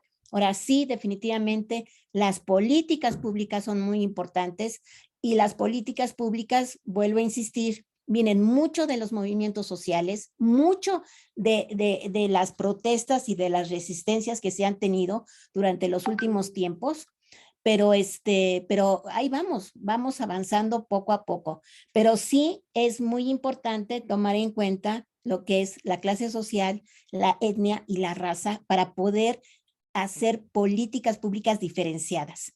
Por mi parte sería todo. Muchas gracias, doctora, que vuelve a darnos luz de que la incorporación de las mujeres viene a ser por este movimiento feminista, pero también va alimentado de una necesidad económica. Es decir, las mujeres no es porque un día nos hayamos levantado y decir, ay, se me antoja estar fuera del hogar, ¿no? El hogar ya era un espacio de trabajo de muchísima responsabilidad, pero ahora hay que aportar. Hay que aportar, esta es nuestra nueva realidad económica, capitalista o como se quiera llamar, pero esa es la realidad. Y como hay una necesidad, tiene que estar compensada por políticas públicas, no se puede dejar solo a la sociedad. Y para seguir desmenuzando esto del impacto de las políticas de maternidad en la vida de las mujeres, en las decisiones de injerencia en el mercado, quiero que por favor la maestra Rosa Cárdenas nos amplíe, porque nos había dicho que las políticas no bastan y además que es importante que otros actores como las empresas participen aún más. Adelante, maestra. Así es, Alejandra. Efectivamente, las políticas de maternidad inciden de gran manera en las posibilidades laborales, en las posibilidades de ingreso al mercado laboral. En el caso de Japón, y es un caso bastante curioso por el marco tan tradicional que tiene. Yo recuerdo a muchas amigas, muchas personas con las que trabajé. Tuve la oportunidad de trabajar en una empresa japonesa de mucha tradición y de alguna manera no sentí estos límites porque yo era la extranjera, yo era un poco la persona ajena a esa realidad que se vinculaba y que hacía proyectos, pero sí veía desde mi distancia y desde mi barrera de extranjera lo que pasaba con mis compañeras japonesas en esta empresa. Y lo que sentía es que efectivamente, y de manera muy infortunada, en muchos espacios laborales a las mujeres se les niega la posibilidad de crecer porque tienen la posibilidad de ser madres, porque están en edad reproductiva y porque efectivamente si llegan a ser madres, lo que suele suceder es que se retiren de sus espacios de trabajo, precisamente por la falta de flexibilidad que se genera en los entornos laborales en Japón. Entonces, este es un caso que es bastante común, que sigue sucediendo. De hecho, en Japón hay un término que lo pronuncian como OR, que es Office Lady, la sigla OL, la mujer trabajadora de Japón, y son cargos usualmente pues de apoyo a las operaciones, cargos administrativos, pero no necesariamente cargos de gran liderazgo. Y es difícil encontrar estos espacios de crecimiento, infortunadamente, aún a pesar de las políticas que se dieron, a pesar de esta premisa que tuvo Womenomics tan clara con el señor ex primer ministro Shinzo Abe y con esta meta que sigue teniendo el gobierno de Japón de tener al 30% de mujeres líderes en estos cargos de liderazgo en 10 años, en 2030. Sigue siendo una meta y sigue estando escrito en la ley, en los planes de gobierno, en este marco legal de Japón, pero infortunadamente la realidad del día a día parece ser un poco diferente. Insisto mucho en la flexibilidad laboral porque también lo vivo. Yo tengo un cariño absoluto por Japón, he tenido una experiencia muy maravillosa allí y ahora en Colombia con este país, pero como lo sabemos, Silvia lo sabe, la señora embajadora seguramente también que están en este contexto, pues hay una rigidez muy clara en términos de horarios. En Japón es usual marcar tarjeta cuando llegas, dependiendo de tu espacio de trabajo. Si llegas un poco tarde pueden cobrarte esto como un pago, ya sea en vacaciones o en salario. En Japón, por ejemplo, también es común que además de tu compromiso con la empresa, de tu compromiso de X a Y hora, tengas que trabajar horas extras y ahí la dinámica familiar otra vez afectada. Una mujer quizás no estaría tan dispuesta a subirse a ese último tren de las 12 de la noche después de una jornada laboral porque tendría que ser efectivamente la número uno en el cuidado de sus hijos. Entonces, simplemente la dinámica empresarial, particularmente en Japón, no es tan amigable para que la mujer pueda crecer en su espacio laboral. Y esto creería que puede suceder también en otros espacios de Asia e incluso en Colombia. Si bien Colombia también ha sido destacado en muchos aspectos en temas de posibilidades para la mujer. Creo que sin duda el rol de la empresa es muy claro en esta realidad del día a día, porque si bien las leyes están y son demasiado importantes, como lo dice la doctora Girón, en el día a día y en la práctica, infortunadamente no tenemos la legislación al lado, pero sí tenemos a un jefe, a unos compañeros de trabajo que tienen que entender esta dinámica y tienen que apoyarla. Ese sería mi comentario, Alejandra. Sí, excelente, excelente y sobre todo tu experiencia que nos compartes de un asunto muy concreto, no es lo mismo ver los datos macroeconómicos de Japón que estar dentro de la entraña de Japón. Entonces es muy valioso. Muchas gracias por esta aportación.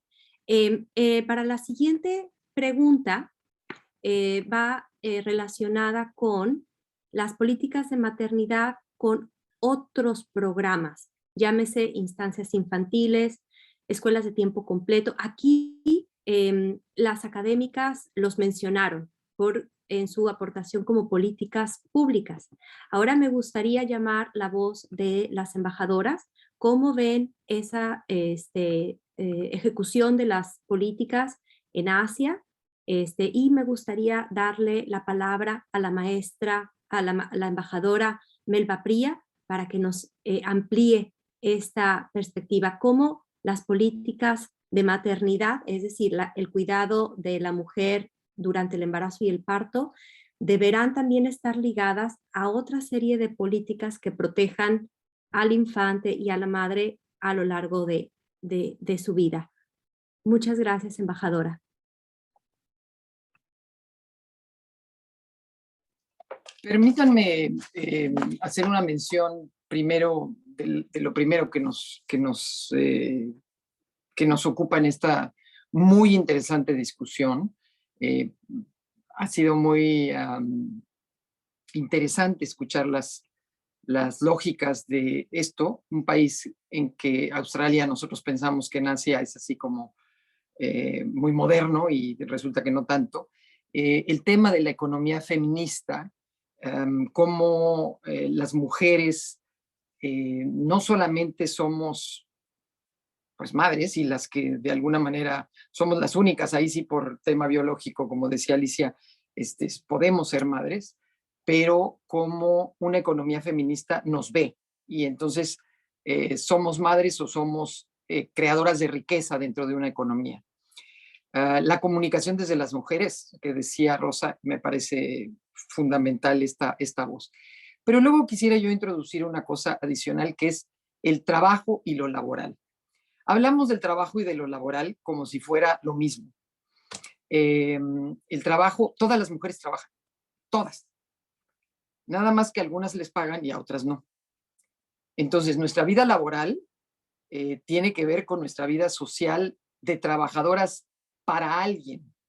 Y cuando digo para alguien, una empresa, una institución, o sea, recibimos un salario X a la semana, la quincena al mes. Pero el trabajo existe para las mujeres siempre. Aún en las comunidades rurales que las mujeres tienen, digamos, como siempre, a cargo a la familia y a los hijos y a los padres, también tienen a su cargo, digamos, la parcela familiar de la que el grueso de la familia come todos los días.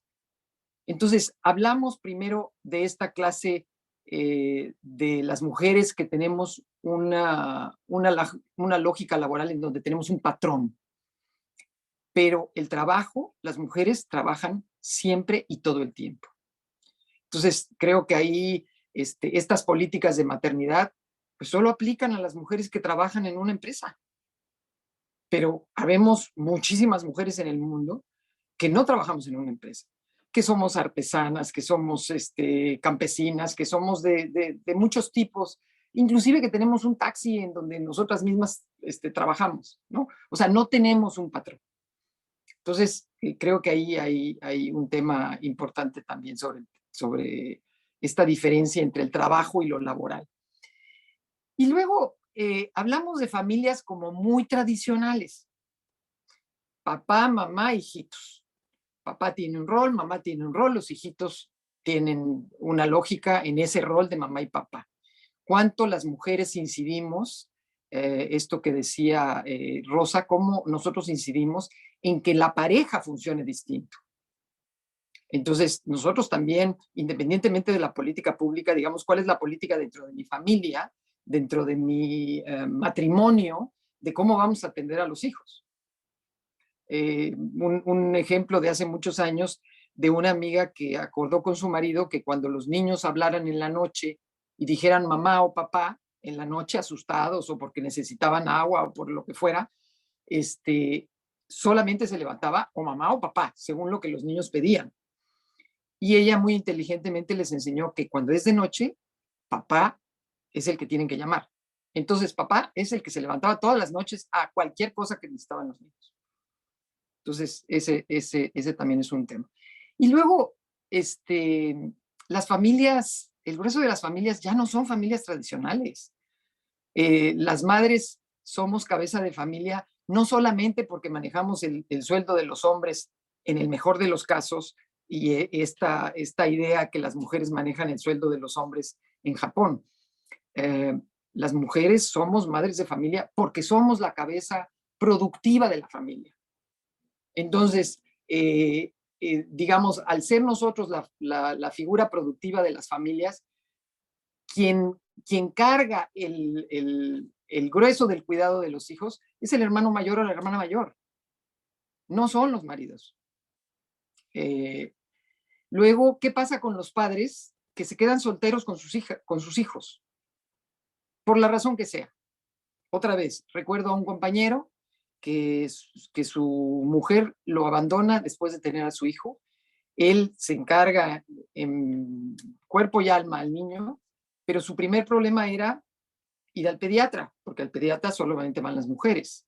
Ir a las reuniones a la escuela, porque a las reuniones de las escuelas solo van las madres. Entonces, se nos olvida que también hay padres menos, pero digamos padres que atienden a sus hijos. Y luego todo este tema de los derechos de paternidad y maternidad de las parejas homosexuales de cualquier tipo, y que las familias ya no son, el grueso de las familias ya no son el papá, la mamá y los hijitos, ¿no? Entonces, este tema. Alguien de mis amigas que me precedieron en la palabra hablaban del trabajo que las mujeres tienen, no solamente de los hijos, sino como el envejecimiento poblacional, hoy por hoy en Asia, en algunos países de Asia, y por alguna razón estamos hablando mucho de Japón, pero no solamente en Japón, el envejecimiento poblacional es real. O sea, Japón es el país que menos hijos tiene, pero también que envejece más rápido. Y aquí lo que en América Latina le llamamos la tercera edad, que son los 60 años en adelante, no, aquí los 60 años la gente sigue funcionando, porque aquí la tercera edad en realidad empieza a los 80 o a los 75. Entonces, las mujeres no solamente atendemos a los niños, no solamente atendemos a los recién nacidos, en donde, bueno, por obvia realidad fisiológica somos las únicas que podemos dar pecho, pero fuera de eso, además de las actividades de la casa, también atendemos a la población de la siguiente generación. O sea, las mujeres somos una generación bisagra que atiende a la generación de abajo, pero que también atiende a la generación de arriba. Entonces, las políticas tienen que ser mucho más integrales que solamente tener 15 semanas después del parto. Es 15 semanas después del parto y trabaje yo o no en una empresa, que mi hijo pueda ir a una guardería en donde casualmente lo atienden también las mujeres, pero bueno, también son empleadas igual que yo. O sea, tengo que tener la posibilidad de llevar a mi hijo a la guardería, trabaje o no en una empresa, porque siempre tengo trabajo. Y quizá mi trabajo también es atender a mis viejos. Entonces, hay esta confusión de trabajo y lo laboral. Queremos reinsertarnos en lo laboral como si tener un patrón nos diera unas cosas diferentes a todas las mujeres que tienen, sin duda, un trabajo real todos los días para atender a sus familias y en estas familias más ampliadas, pero además también el caso de las familias, digamos, no tradicionales. A mí me llama mucho la atención el tema de las madres adoptivas o de las madres que adoptan un bebé. Un bebé de 4 semanas, un bebé de 3 días, requiere el mismo cuidado, así lo haya yo parido o lo haya yo adoptado. Claro, si lo parí, además hay toda la carga de mi cuerpo. Y entonces las madres que adoptan un bebé de 3 días, ellas solamente tienen 6 semanas, mientras que si yo lo parí, tengo 12. Lo dejo ahí para discusión.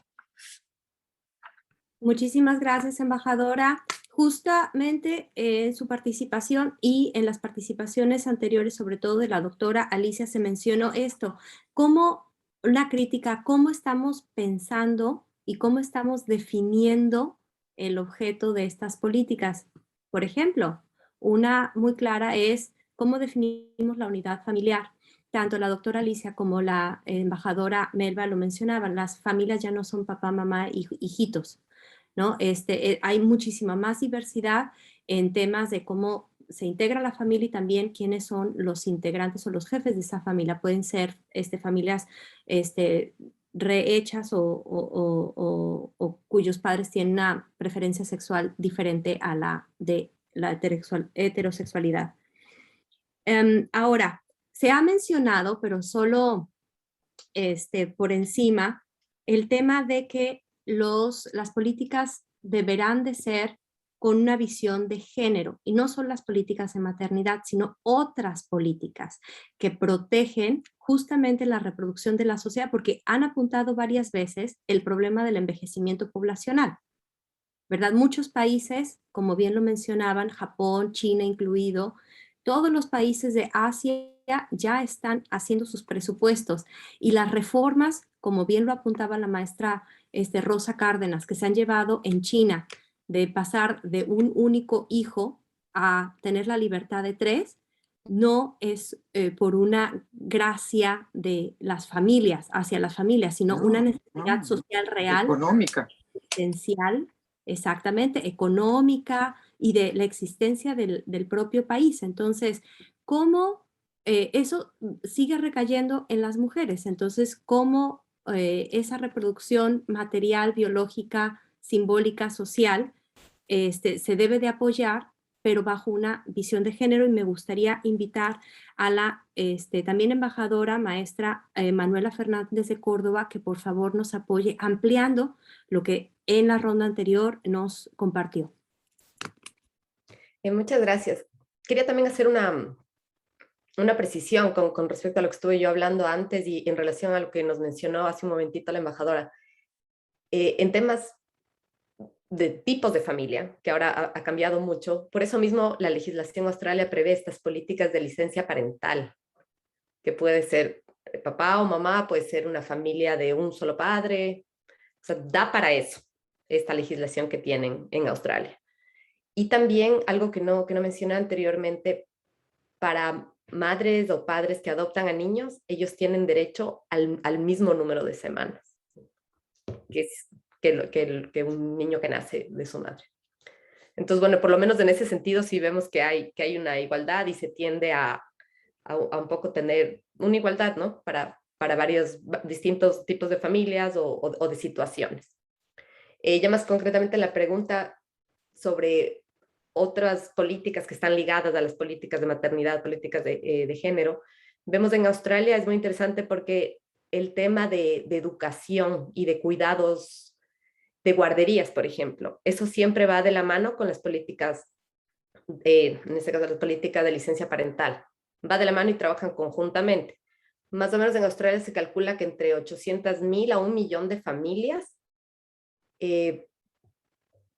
necesitan utilizar servicios de guardería, porque cada vez se ve que tanto el padre como la madre, los dos deben trabajar, los dos deben tener un trabajo remunerado, a eso me refiero. El gobierno entrega un 50%, lo cubre de los honorarios que se debe pagar por servicios de guardería. Son muy altos en Australia. Incluso se sabe que muchas veces el salario que recibe la madre, que generalmente es menor al del padre, va para pagar lo que corresponde a guardería, pero por lo menos le da a la madre la oportunidad de mantenerse en el puesto de trabajo que tenía antes, pero ellas prefieren sacrificar económicamente lo que ganan, pero para quedarse trabajando, para quedarse en el mercado laboral, que es un dato bastante interesante. Igual, de todas maneras, vemos también lo que hablaba Rosa, que es muy importante, el tema de las empresas y de las organizaciones. El rol que ellos juegan también es decisivo y es importante, y se ve una preocupación cada vez más grande. Aquí en Australia vemos que 2 de cada 5 empresas ya incorporan centros de educación dentro de las empresas.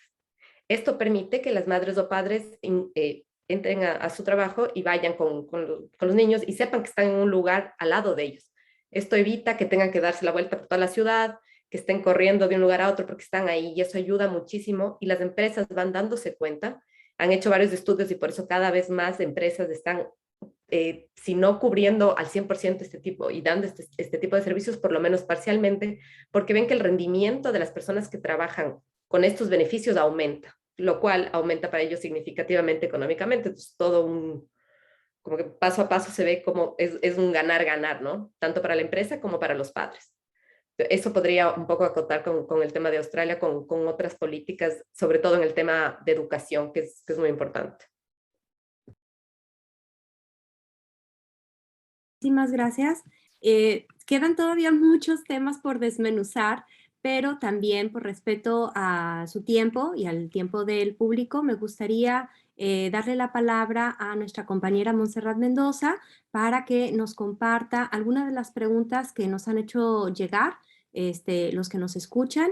Y recuerdo que para la dinámica de esta sección, las panelistas están en libertad de contestar las preguntas que sientan que pueden aportar. Doy la palabra a nuestra compañera Montserrat. Hola Alejandro, muchas gracias. Quiero primero que nada agradecer la presencia de todas nuestras panelistas y mis compañeras organizadoras.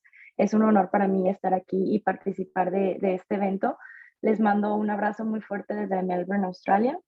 Y bueno, les comento que tenemos algunas preguntas que el público nos ha hecho llegar desde el registro hasta aquí en los comentarios en base a las conversaciones que hemos tenido. Y bueno, la primera pregunta que me gustaría hacerles, no sé si, bueno, esa es la primera pregunta.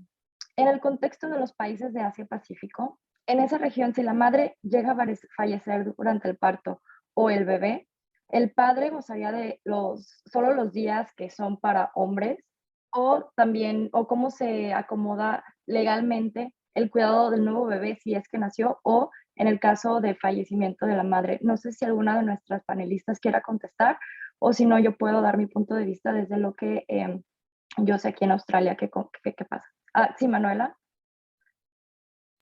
Gracias. Desde Australia, como está visto, que estos beneficios son entregados a los cuidadores principales en caso de que el bebé muera o en caso de que la madre muera, todos estos beneficios van a ir en este caso al padre.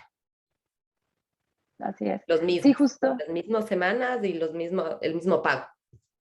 Así es, yo creo que esta información sigue todo lo que nos has venido comentando de Australia. Efectivamente, las políticas parentales de este país cubren tanto al hombre como a la mujer, y justamente en caso de que el bebé no haya nacido o la madre haya fallecido, accedes a los mismos beneficios como si todo hubiera ido normal, y además puedes acceder se llama Compassionate Leave o de compasión, y puedes extenderlo hasta 12 meses sin pago, pero se puede extender y tu empleador respeta tu lugar en la empresa o en la institución en la que labores. Yo creo que es algo muy interesante, y no sé si en Japón sea lo mismo, pero aquí en Australia es la manera en la que, la manera en la que se maneja ese tema.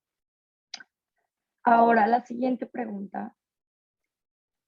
¿Cuáles son los principales obstáculos a las leyes que promuevan la igualdad de género en los países de Asia-Pacífico?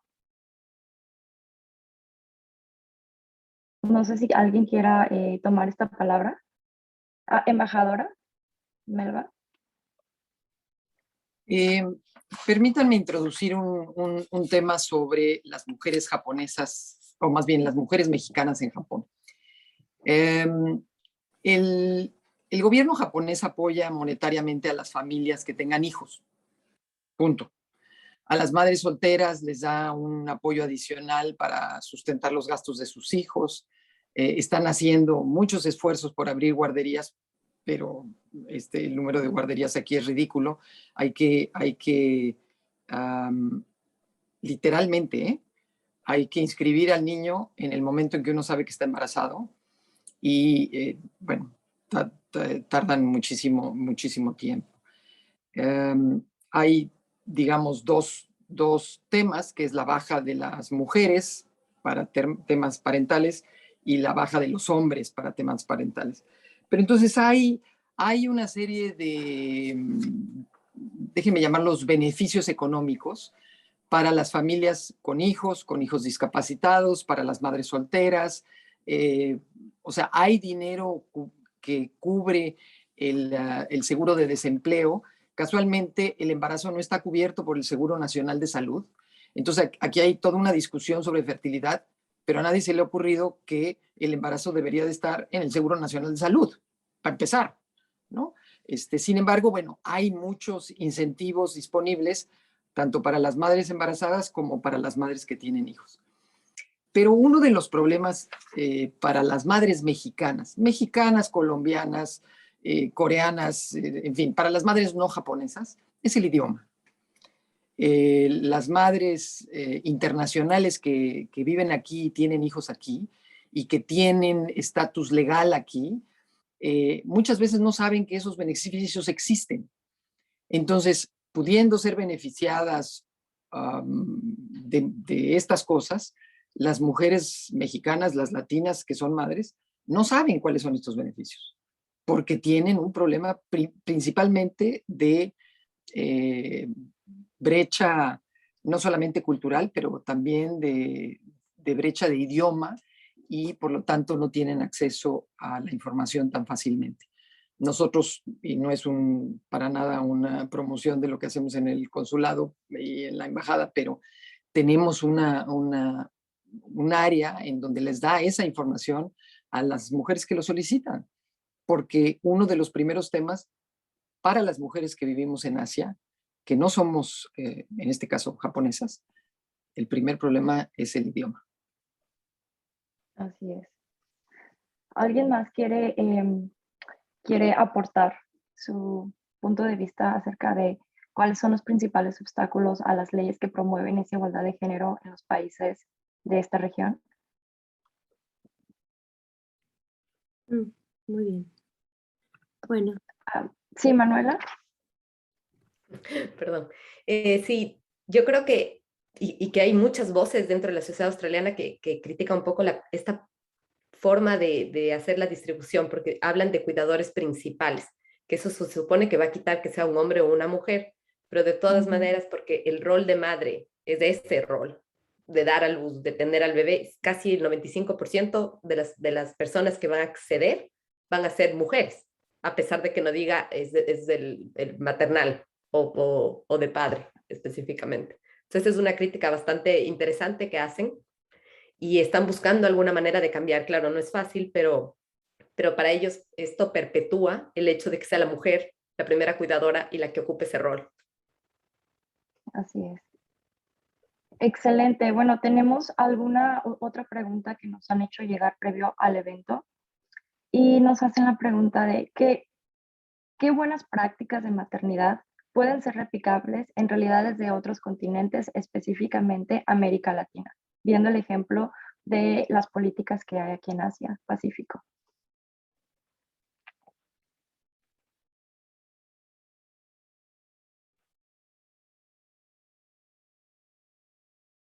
Sí, embajadora, ¿quería decir algo?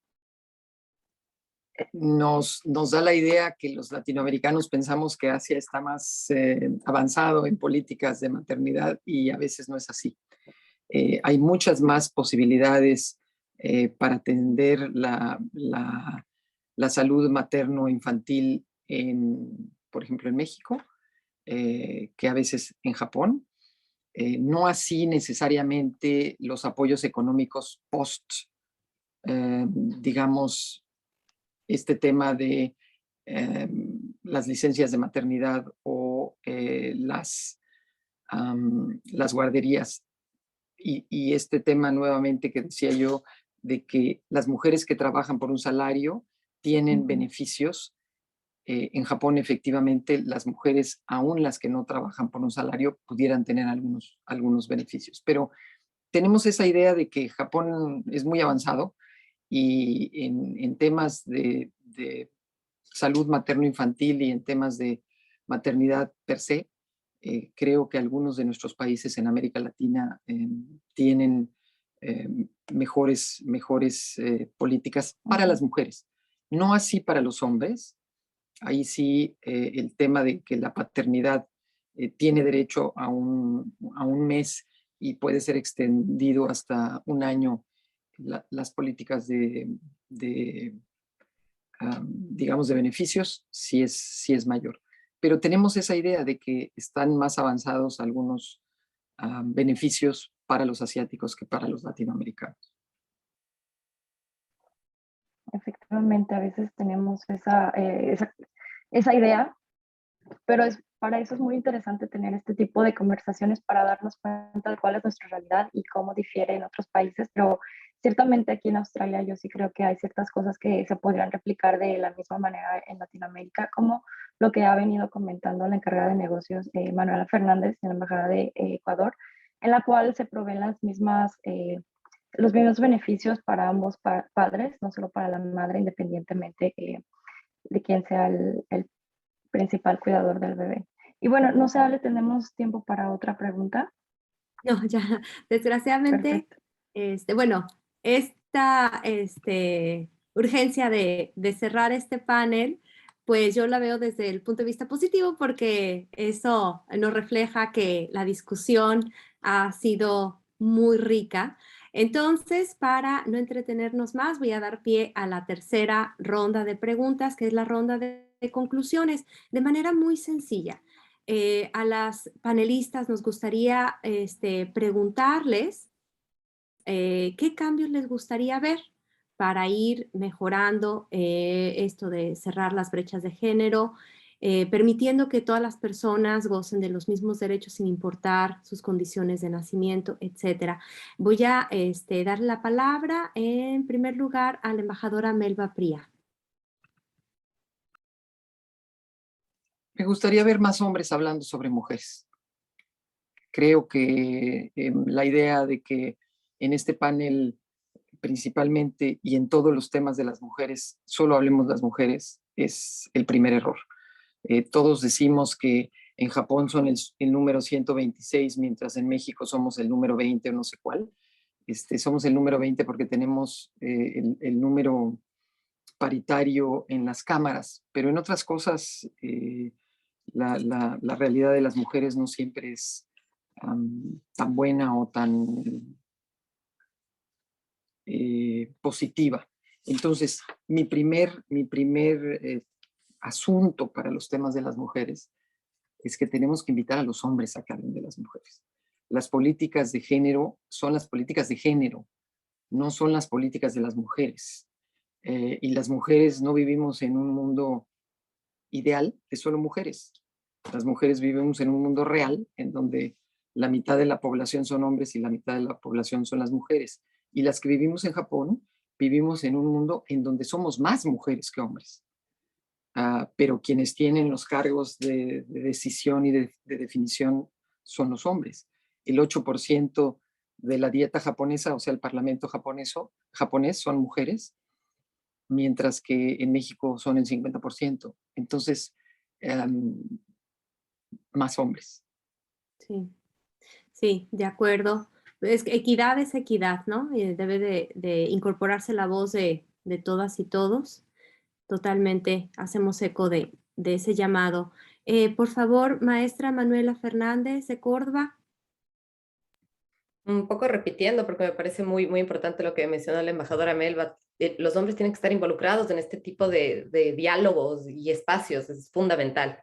Eso por un lado, y también me gustaría mucho ver alguna forma o algún mecanismo de reconocimiento del trabajo que se hace en el hogar, para la mujer o para el hombre, depende del caso. Pero eso me parece que debemos como sociedad buscar una forma de conseguir esto. Sí, el reconocimiento del trabajo ¿verdad? No necesariamente como en su etiqueta de asalariado y cuando estás en una empresa registrada, ¿no? Hay mucho de trabajo, sobre todo en América Latina, casi 50% que es trabajo informal. Entonces, eso hay que también dar luz y por eso se decía pensar de manera mucho más amplia el tema. Muy bien, por favor, doctora Alicia Girón, nos diga, por favor, a usted qué cambios le gustaría ver. Mira, definitivamente el que tengamos paridad en las cámaras no quiere decir que tengamos una cultura feminista. Y yo creo que esto es muy importante mencionarlo. Y algo que me parece excelente, lo que dijo la embajadora, es todas las mujeres trabajamos.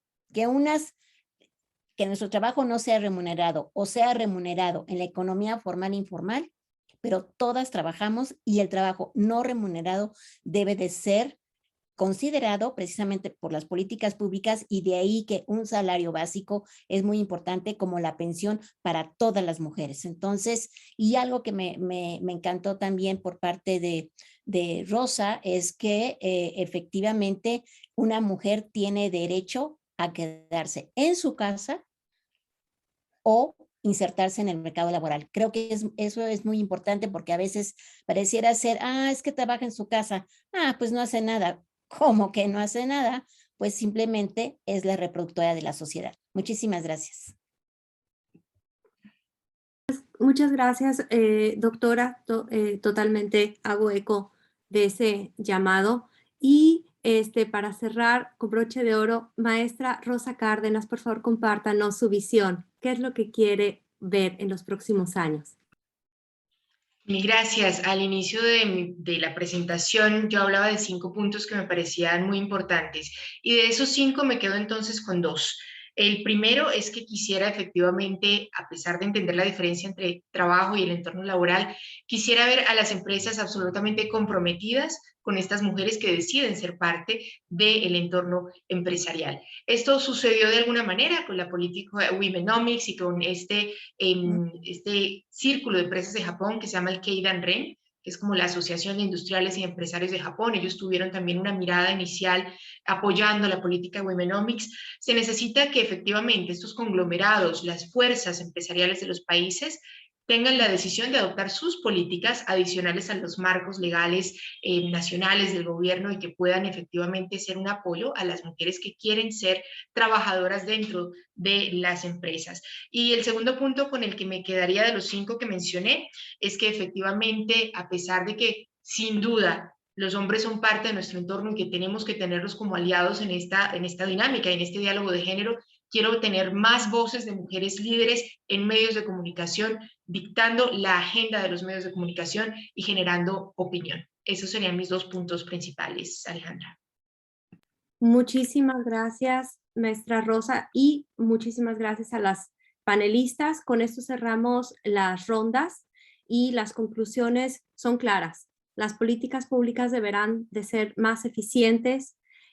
El cambio va a ser posible no solo a través de la letra, sino de la acción, y se necesitan ver más acción, no solo de las mujeres, sino también por parte de los hombres, la incorporación en los espacios que son naturalmente o pensados tradicionalmente, no naturalmente, pensados tradicionalmente de rol de mujeres, y al mismo tiempo, como lo decía la maestra Rosa, que los espacios de decisión donde se toman las decisiones también tengan un equilibrio en cuestión de género. ¿Todo para qué? Para que las personas, sin importar de su condición de nacimiento, tengan la libertad de decidir.